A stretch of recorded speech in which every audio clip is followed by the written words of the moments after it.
पिछला 2 साल मेरे लिए कोई आसान साल नहीं थे। पिछले 2 साल मेरे लिए मेरे जीवन के सबसे कठिन साल थे।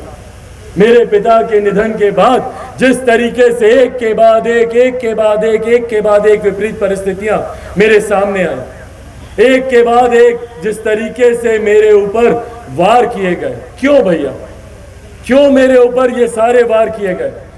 मुझे मेरे घर परिवार से अलग करना, पार्टी को तोड़ना, क्यों?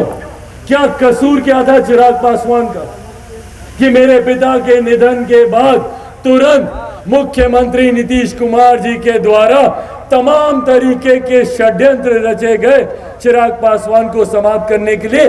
कसूर क्या है चिराग पासवान का? कसूर चिराग पासवान का सिर्फ इतना है ना कि चिराग पासवान बिहार में विकास की बात करता है।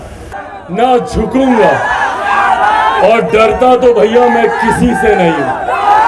जितनी ताकत आजमानी है मुख्यमंत्री नीतीश कुमार जी को, आजमा लीजिए मुख्यमंत्री जी। चिराग पासवान सीना तान के आपके सामने खड़ा है। जितने वार करने हैं चिराग पासवान के सीने पे कीजिए, पर पीठ पीछे बातें करना आपको शोभा नहीं देता मुख्यमंत्री जी। हिम्मत है तो चिराग पासवान के सामने खुले मंच पर आकर बहस कीजिए। चिराग पासवान आपकी नीतियों का विरोध करता है। मैंने कभी मुख्यमंत्री जी पर कभी कोई व्यक्तिगत टिप्पणी नहीं की, मेरे संस्कारों में ही नहीं है।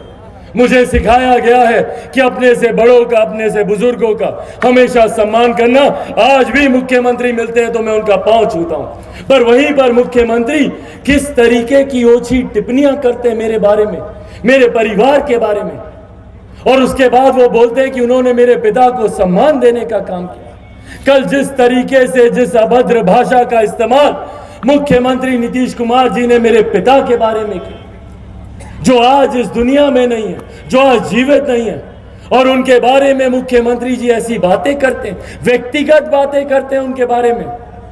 आज तक मैंने, मेरे परिवार ने, मेरे नेता, मेरे पिता ने कभी भी मुख्यमंत्री जी के व्यक्तिगत जीवन के बारे में कभी कोई टिप्पणी नहीं की। चिराग पासवान ने कभी उनके बारे में कोई व्यक्तिगत बात नहीं की। हाँ, उनकी नीतियों का मैं विरोध करता हूं।